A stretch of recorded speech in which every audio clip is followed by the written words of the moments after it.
The night Ethan Carter missed the final penalty, he thought losing the championship would be the worst thing that happened to him. He was wrong. The ball left his foot too soft, too low, skidding across the rain-slick grass under the white glare of the stadium lights.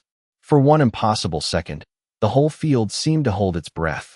Then the goalkeeper dropped left, gloves snapping around the shot, and the referee's whistle cut through the air like the closing of a door. The scoreboard burned above them. Westbridge University 2, Northlake 1, final. Ethan did not move. His knees hit the grass before he realized he had fallen. Cold mud soaked through his socks. Rain slid down the back of his neck, and 40,000 voices crashed over him in one long, brutal wave. Some were cheering. Some were groaning. Some were chanting his name like it had become a joke. Ethan Carter, number 11, the fastest attacking midfielder Northlake had ever recruited. The kid who had carried them through 3 overtime wins and one impossible semifinal comeback, had just missed the kick that cost them the national championship. Cameras flashed from the sideline. Somewhere behind him, one of his teammates slammed a water bottle into the turf. Another cursed under his breath. Ethan tried to stand, but his legs felt hollow, as if all the strength that had kept him running for 97 minutes had emptied out through that single failed shot. He pressed a hand against his chest, forcing himself to breathe slowly, the way he always did when pressure started crawling under his skin. In for 4 counts. Out for 4 counts. Keep your face calm. Keep your scent down. Do not let them see. Do not let them know. The small blocker patch hidden beneath the collar of his soaked jersey tugged loose against his skin. Ethan felt it before he smelled anything. A faint lift at the edge, a terrifying little peel caused by rain, sweat, and panic. His heart lurched. No, not here. Not in the middle of the field. Not with every alpha on both teams still close enough to notice. He reached up as if fixing his jersey, but his fingers were shaking too badly to press the patch back into place. Around him, the winning team rushed into a pile near midfield, their celebration bright and loud and alive. Northlake stood scattered in silence, silver medals waiting for them on a table none of them wanted to approach. Coach Harrow called for the team to line up, his voice strained with disappointment. Ethan forced himself forward, each step heavy, cleats sinking into the wet grass. He could feel eyes on his back. Reporters, fans, teammates, scouts who had come to see if the quiet boy from Ohio was really worth a professional future. At the edge of the line, Tyler Grant leaned close, his perfect blonde hair plastered to his forehead, his smile sharp enough to hurt. "Nice shot, Carter," he muttered. "Guess some people just aren't built for the big moments." Ethan's throat tightened. The blocker peeled a little more. A faint scent of cold rain and orange blossoms slipped into the air, delicate and terrified. 3 alpha players turned their heads at once. Then Mason Reed, Northlake's captain, stepped between Ethan and the rest of the world. Mason Reed did not raise his voice. He did not touch Tyler. He did not even look angry in the way people expected an alpha captain to look angry after losing the biggest game of his life. He simply moved one step forward, wide shoulders blocking the cameras, the scouts, the disappointed coach, and every pair of eyes that had suddenly fixed on Ethan like he had become something strange under the stadium lights. Rain ran down Mason's dark hair and over the hard line of his jaw. His captain's armband was soaked, the gold thread almost black against his sleeve, but he looked steady, carved from winter stone while the whole field shook with noise. "Back up," Mason said. Tyler gave a short laugh, loud enough for the nearest reporter to notice. "What? Now we are protecting him. He cost us the final." Ethan flinched as if the words had struck the center of his chest. He wanted to answer. He wanted to say he had carried them through the playoffs with 2 injured ribs, that he had played every minute of the semifinal with a fever, that he had spent his whole life proving he belonged on fields where boys like Tyler were born being believed. But his tongue would not move. The scent blocker at his collar loosened again, and the faint trace of cold rain and orange blossom spread wider beneath the wet night air. The change was small, almost invisible, but alpha instincts were not built to ignore fear. A defender from Westbridge slowed as he passed. One of Northlake's substitutes turned his head. Even Coach Harrow paused in the middle of calling Ethan's name. The world narrowed to the tiny patch peeling from his skin. Ethan pressed his hand against his neck, but Mason caught the motion immediately. In one smooth movement, Mason shrugged out of his warm-up jacket and dropped it over Ethan's shoulders. The fabric was heavy, warm from Mason's body, and rich with cedarwood, clean snow, and leather. Ethan froze beneath it, stunned by the sudden cover, stunned by the way Mason shifted closer without making him feel trapped. He missed one kick, Mason said, his voice low but clear. I watched every one of you miss a pass, lose a mark, or stop running tonight. Nobody gets to put 90 minutes on one player. A camera light flashed. Tyler's smile faded. You are serious? Completely. Mason turned then, his gray eyes cutting through the rain. Say his name again like that, and you can explain to every scout here why your captain had to remind you what a team is. Silence spread around them, heavier than the storm. Coach Harrow cleared his throat and ordered everyone toward the tunnel for the medal ceremony exit, but the damage had already been done. Ethan could feel it following him as they walked off the field.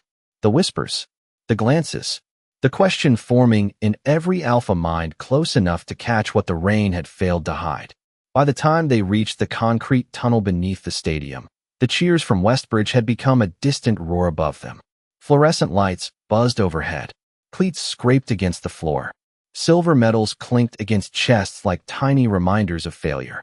Ethan kept Mason's jacket pulled tight around himself, but his hands would not stop shaking.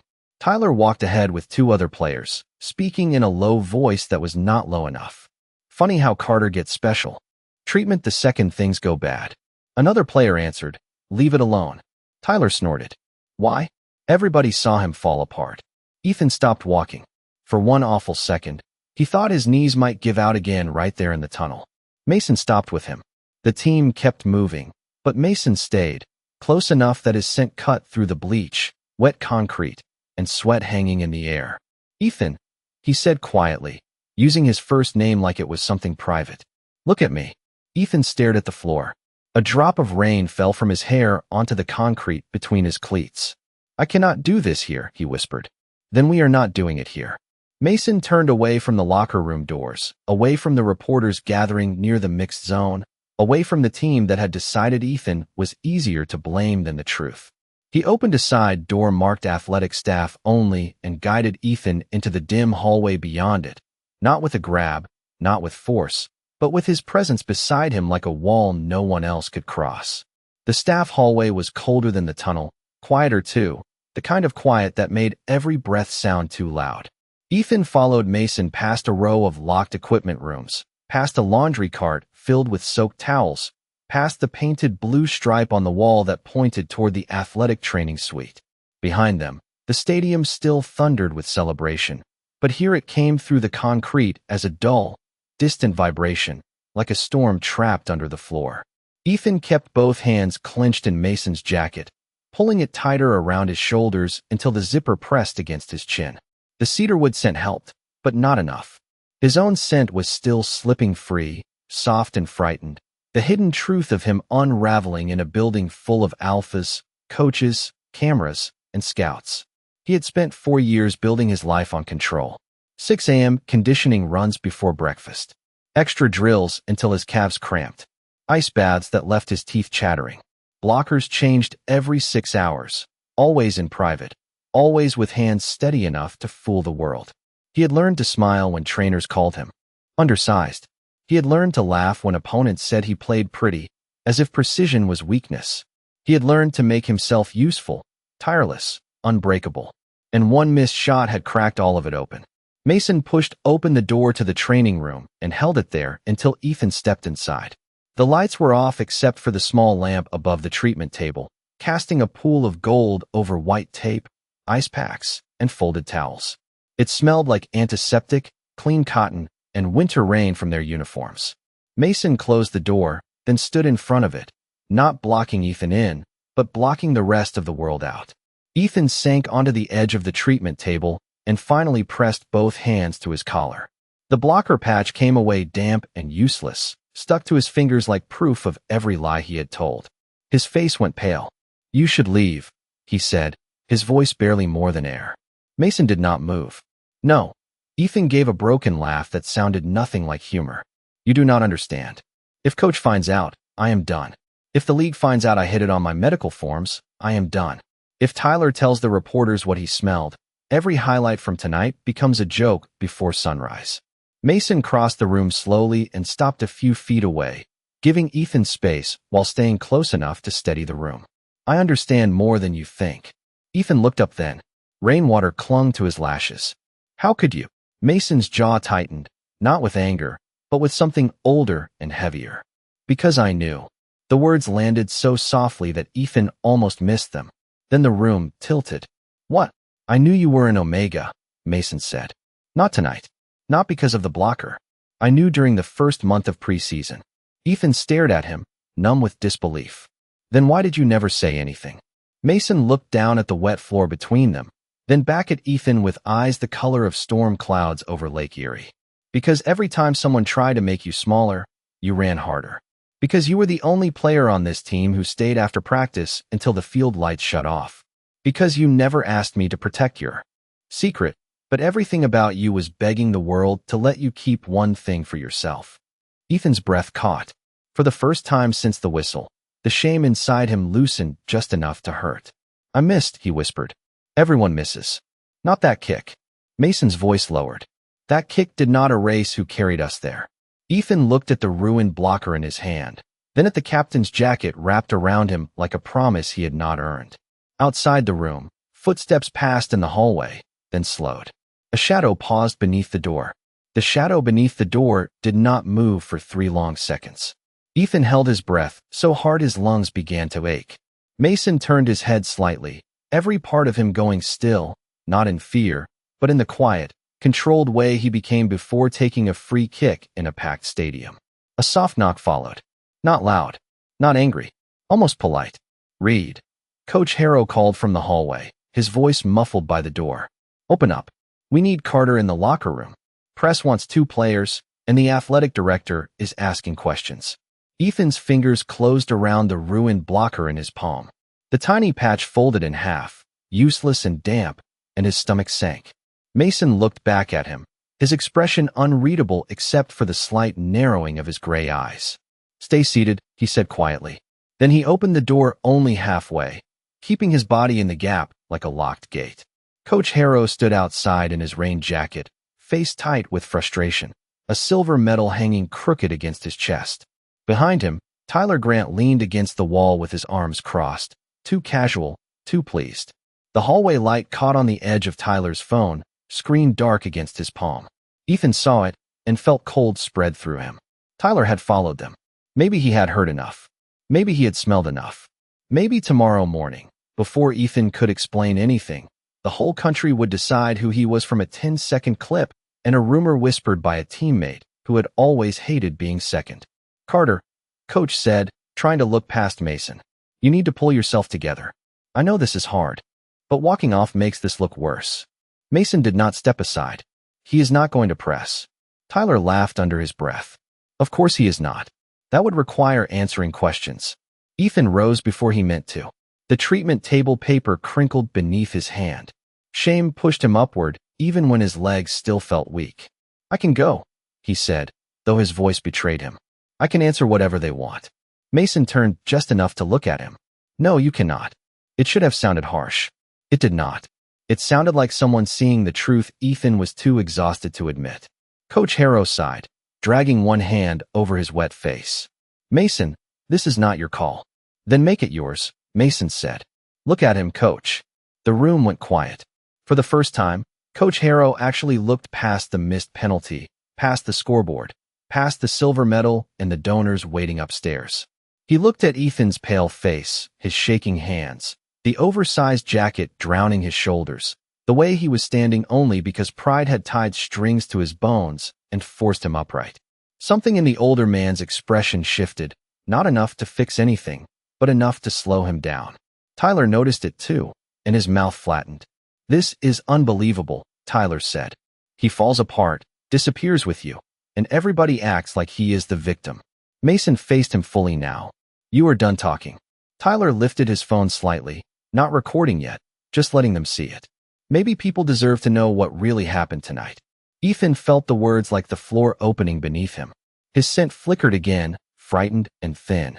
Coach Harrow's eyes moved to Ethan's collar. then to the ruined blocker half hidden in his hand. Realization entered the hallway slowly, painfully, like a light no one had asked to turn on. Mason stepped back into the training room and closed his hand around the doorknob.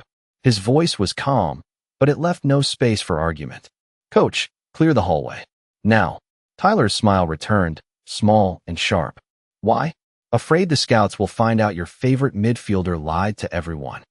Ethan swayed. Mason was beside him before he fell, one steady hand hovering near his arm without forcing contact. Coach Harrow looked from Tyler to Ethan, and the disappointment on his face changed into something closer to fear. Not fear of Ethan. Fear of what this could become if the wrong person controlled the story. Mason lowered his voice so only Ethan could hear. "Breathe with me. For counts in. For counts out." Ethan tried.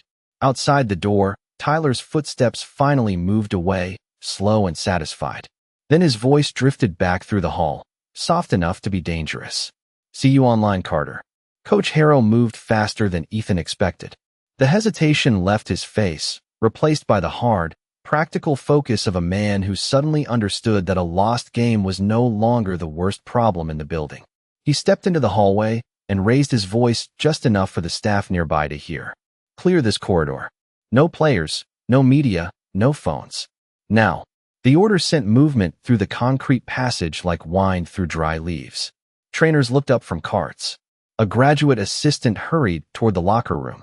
Somewhere around the corner, Tyler laughed again, but the sound was thinner now, less confident beneath the weight of official attention.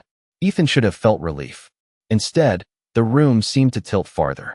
His secret was no longer a secret.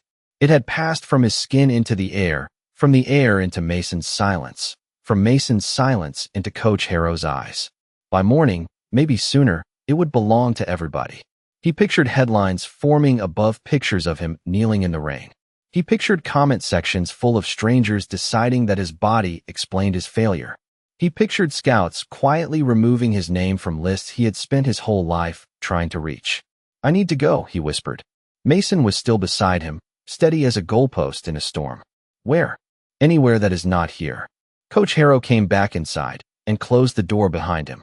For a moment, he looked older than he had before the match, the lines around his eyes deeper under the yellow training room light. "Ethan," he said carefully, "I need to ask one question, and you do not have to answer it tonight if you cannot." Ethan already knew the question. His fingers tightened around the ruined blocker until the edges bent. "Yes," he said. His voice was small, but it did not break. "I am an Omega." Coach closed his eyes for half a second. Not with disgust, not with anger, with the expression of someone watching a bridge collapse and realizing there had been warning signs he had ignored. "Are you safe right now?" The question undid Ethan more than an accusation would have. He looked away, staring at the rolls of athletic tape stacked on the counter. "I do not know." Mason took one step forward. "Then we get him out through the service exit." Coach looked at him. "The team bus is surrounded by media. Not the North Equipment Tunnel. It comes out behind the loading dock." Coach studied Mason for a long moment, then nodded. "I will tell them you are both with medical staff. No interviews tonight." Ethan looked up in disbelief. "Coach, if you cover for me, this could hurt you." "I am not covering for you," Coach said quietly. "I am protecting a player who should have been protected before tonight." The words settled over Ethan with a painful warmth. He had imagined anger, punishment, dismissal. He had not imagined this careful, clumsy mercy. Mason picked up a clean towel from the counter and handed it to him. "Put the hood up under my jacket. Keep your head down until we reach the car." Ethan wiped the rain from his face with trembling hands. "Your car?" "Yes." "Mason, you do not have to do this." Mason's eyes softened, barely, but enough for Ethan to see the truth beneath the captain's calm. "I know." That was all he said, and somehow it was more frightening than a promise. Coach opened the door and checked the hallway. Empty. The fluorescent lights hummed above the wet concrete as Ethan stepped out with Mason at his side and the jacket pulled tight around him. Every footstep felt too loud. Every distant voice sounded like Tyler's. At the end of the corridor, Mason pushed open a metal door, and cold night air rushed in, carrying the smell of rain, asphalt, and freedom. Then Ethan's phone buzzed in his pocket. Once, twice, 10 times. He stopped. Beneath the loading dock light, and pulled it out with numb fingers. The first notification was from an unknown account. A blurry picture of him in Mason's jacket had already been posted online. The caption underneath read, "Northlake's golden boy has been hiding something." Ethan stared at the screen until the words blurred into a white smear beneath his thumb. The post already had hundreds of reactions, then thousands, climbing so fast it felt unreal, as if the whole world had been waiting for one more reason to turn his worst night into entertainment. Comments flashed under the picture before he could stop reading them. Some asked what he was hiding. Some mocked the way Mason's jacket covered him. Some guessed the truth with cruel confidence, turning his body, his career, and his failure into a game played by strangers from warm bedrooms and crowded sports bars miles away. His stomach twisted. The loading dock light buzzed above them, bright and merciless, catching every raindrop as it fell between the stadium wall and the empty equipment trucks. Mason reached for the phone, then stopped before touching it. "May I?" Ethan looked at him, startled by the question. Even now, with the night collapsing around them, Mason was asking permission. Ethan gave one stiff nod. Mason took the phone and locked the screen without reading more. "Not tonight," he said. "They do not get your voice, your fear, or your attention tonight." Ethan let out a breath that shook so badly it almost became a sob. "It is already out. A blurry picture is not the truth. It is enough." Mason's face hardened, but not at Ethan. Never at Ethan. He looked toward the far end of the loading dock, where the stadium curved into shadow and distant camera flashes blinked near the team bus. "Then we make sure the truth reaches daylight before his version does." Ethan frowned. His version? Mason handed the phone back, but kept his eyes on the dark line of the service road. Tyler was holding his phone before anyone else knew. That post went up less than 2 minutes after he left the hallway. It was him, or someone he sent it to. Ethan wanted to deny it, not because Tyler deserved defense, but because betrayal from across the field was easier to survive than betrayal from the same locker room. Why would he do this? Mason opened the passenger door of a black pickup parked beside the equipment bay. "Because scouts came for you tonight."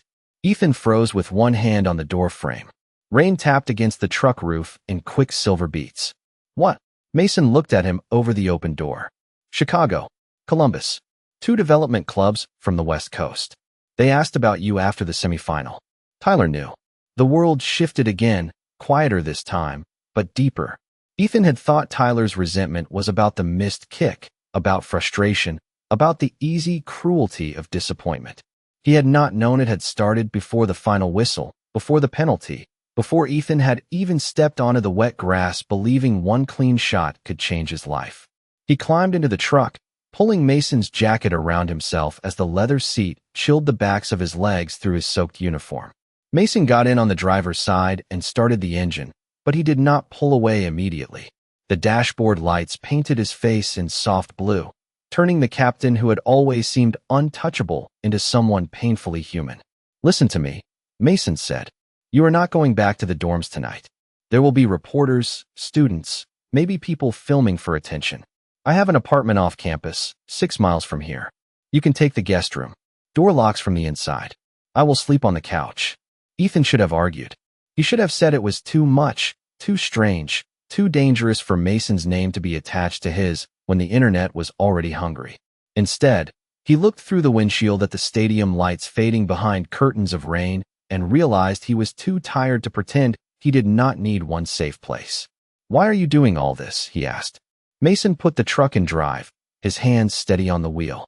For a long moment, only the rain answered. Then Mason said, "Because when everyone else saw the shot you missed, I saw the way Tyler moved the ball before you took it." Ethan did not speak for the first mile. The truck moved through the wet streets north of the stadium, past gas stations glowing under white awnings, past groups of students in team colors walking home with their hoods up, past campus banners that still said Northlake believed. Each one felt like a small accusation. Mason kept both hands on the wheel, his eyes forward, his silence steady rather than empty. Inside the cab, the heater hummed softly, pushing warm air over Ethan's soaked uniform, but he could not stop shaking. Tyler moved the ball.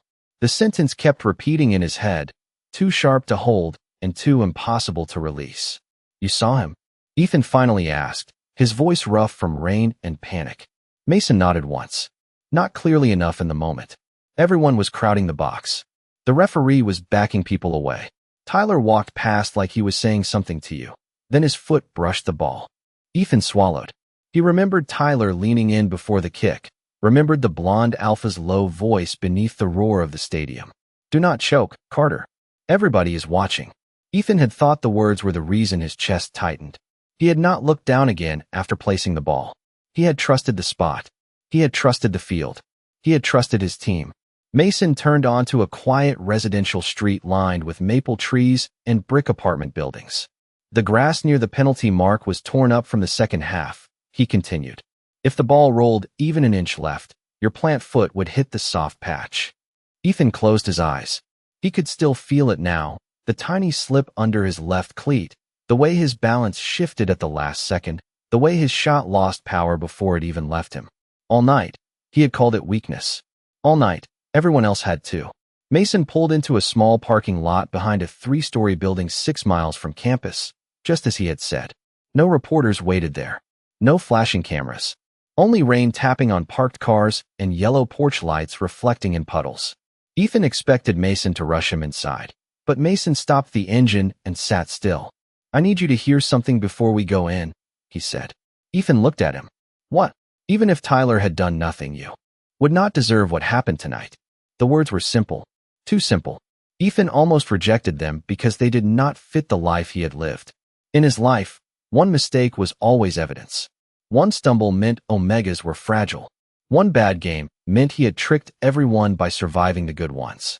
He looked down at the ruined blocker still stuck to his palm and laughed once, quietly, without humor. You make it sound easy. It is not easy, Mason said. It is just true. They went inside through the back stairwell. Mason's apartment was small, clean, and quiet, with a gray couch, a kitchen barely big enough for 2 people, and framed soccer photos lined along one wall. No trophies were displayed. Just pictures of fields, teams, sunsets over empty stands. Mason handed Ethan a folded sweatshirt and sweatpants from the hall closet. Bathroom is on the left. You can change. I will make tea. Ethan almost smiled at the ordinary kindness of it. Tea after a championship collapse. Dry clothes after a public disaster. A locked door after spending his whole life afraid someone would open the wrong one. When he came out, Mason was standing at the kitchen counter with his phone in his hand, his expression colder than the rain outside. Coach sent the stadium replay from the overhead angle, he said. Ethan stopped. The apartment seemed to shrink around him. Mason turned the phone so Ethan could see. The image was grainy but clear enough. Ethan on the penalty mark. Tyler walking by. The referee looking toward the goalkeeper. Tyler's cleat nudging the ball. Not far, not dramatically, just enough to move it onto the damaged patch of grass. Then another message appeared beneath the video, this one from Coach Harrow. The athletic director has it. Do not answer anyone. We are opening an internal review tonight. Ethan covered his mouth with one hand, not because he was afraid of crying, but because the sound rising in his throat felt too large for the room. Mason set the phone down and stepped closer, leaving space between them. You did not imagine it, he said. And you did not lose this alone. Ethan stared at the frozen frame of Tyler's foot beside the ball, and for the first time since the whistle, his shame cracked open into something brighter, sharper, and far more dangerous than grief. Ethan did not know how long he stood in Mason's kitchen staring at that frozen image. The rain kept tapping at the windows. The kettle clicked off on the counter. Somewhere in the apartment building, a door closed and a dog barked once, ordinary sounds from an ordinary night, while Ethan's entire life rearranged itself around one grainy video. He had not choked. He had not imagined the slip. He had not failed because his body was too soft, too different, too omega for the field. Someone had wanted him to fail, and the relief of that truth was almost as painful as the betrayal. Mason poured hot water into 2 mugs and set one on the table without asking Ethan to drink it. Steam curled upward, gentle and useless against the storm in his chest. Coach said not to answer anyone. Mason said, glancing at his phone as another message lit the screen. The athletic director is calling an emergency meeting with compliance. They are pulling every broadcast angle before Tyler can delete anything. Ethan sat slowly at the small kitchen table, Mason's sweatshirt hanging loose over his shoulders. It will still come out. Yes. Mason did not lie to comfort him, and somehow that made it easier to breathe. But it will not come out the way Tyler wants. Ethan looked at the phone lying between them. Notifications kept appearing on his own screen, which Mason had placed face down beside the mug. His teammates, his roommate, unknown numbers, reporters, his mother. Seeing her name made his chest tighten in a different way. She lived in a small house outside Dayton, worked double shifts at a grocery store, and still called after every match as if Ethan were 10 years old and playing in muddy cleats that were half a size too big. She knew he was an Omega. She had watched him practice hiding it. She had cried quietly the night he left for Northlake, not because she was ashamed, but because she knew the world could be. "My mom is going to see it," Ethan whispered. Mason's expression softened. "Then call her before strangers explain your life to her." Ethan picked up the phone with both hands. His thumb hovered over her name. Before he could press call, Mason's phone rang. "Coach Harrow." Mason answered on speaker after one glance at Ethan. Coach's voice filled the kitchen, tired and urgent. "Tyler is saying Mason took Carter offsite to avoid testing and media protocol. He is trying to make this about misconduct, not the penalty." Ethan went cold. Mason's jaw tightened. "He can try. The athletic director wants you back on campus to give a statement." No, the word was immediate. Ethan looked up. Coach fell silent. Mason continued, calm and absolute. "I am not leaving Ethan alone while his name is being dragged through every feed in the country." "Mason," Coach said carefully, "this could affect your captaincy. Then take the armband." Ethan's breath caught. Mason did not even look at him when he said it. He stared at the rain-dark window, his reflection pale in the glass. "Take my captaincy, take my start next season, take my place in front of the cameras. I am not walking away from him, so the program can pretend this is clean." Coach was quiet for a long moment. When he spoke again, his voice had changed. "Stay where you are. Lock the door. I will send the university attorney to call both of you." "And Mason?" "Yes. For what it is worth, that is the first captain-like thing anyone has done tonight." The call ended. The apartment settled into silence again, but it was not the same silence as before. Ethan stared at Mason as if seeing him clearly for the first time. Not the untouchable alpha captain, not the cold defender with perfect control, but a young man willing to set fire to his own future because Ethan's had been treated like something disposable. "You should not have said that," Ethan whispered. Mason finally looked at him. "I meant it." Ethan's eyes burned. "I was just your teammate." Mason stepped closer, slow enough that Ethan could move away if he wanted. He did not. "No," Mason said, his voice low and steady. "You were never just my teammate." Ethan heard the words, but for a moment he could not understand how to stand inside them. "You were never just my teammate." They hung in the quiet kitchen. Between the rain tapping the windows and the soft hum of the refrigerator, heavier than any chant from the stadium, gentler than any apology he had imagined receiving. Mason did not reach for him. He did not turn the confession into pressure. He simply stood there with both hands loose at his sides, giving Ethan the kind of space no one had given him all night. That was what broke him. Not the missed kick. Not Tyler's post. Not the thousands of strangers already picking apart his name online. It was the sight of Mason Reed, the strongest alpha Ethan had ever known, looking at him like his fear was not an inconvenience, and his secret was not a stain. Ethan covered his face with one hand, but the tears came anyway, silent and hot after hours of being held back by pride. Mason took one careful step closer. "Ethan," he said softly, "may I sit beside you?"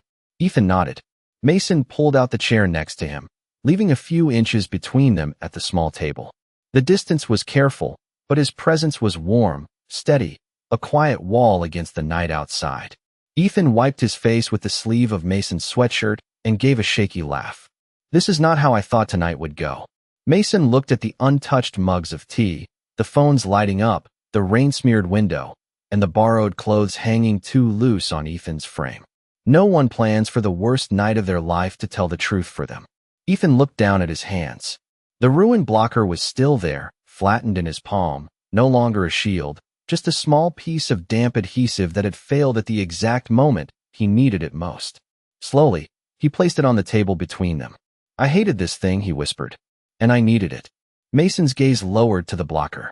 "You should not have had to choose between being safe and being seen." The words entered Ethan softly, but they settled deep. He thought of all the mornings he had taped blockers under his jersey before sunrise, all the away games where he changed in bathroom stalls, all the interviews where he lowered his voice and laughed off questions about his size. He thought of his mother telling him to be careful, not because he was weak, but because the world could be careless with delicate truths. His phone vibrated again. This time, he did not flinch. His mother's name glowed across the screen. Ethan answered before fear could stop him. "Mom." Her voice came through trembling but clear. "Baby, are you safe?" Ethan closed his eyes. Mason turned slightly away, offering privacy without leaving. "Yes," Ethan said, and for the first time that night, it was true. "I am with Mason. He is helping me." His mother exhaled, a sound full of worry and love and exhaustion. "Then stay there. We will figure out the rest in the morning." After the call ended, Ethan sat very still, holding the phone against his chest. Outside, thunder rolled low over the city, distant and harmless now. Mason reached for the ruined blocker to throw it away, then paused. "May I?" Ethan nodded. Their fingers brushed for less than a second when Mason picked it up. A sudden warmth sparked across Ethan's skin, clean and startling. Nothing like panic, nothing like fear. Mason went still at the same time, his gray eyes lifting to Ethan's.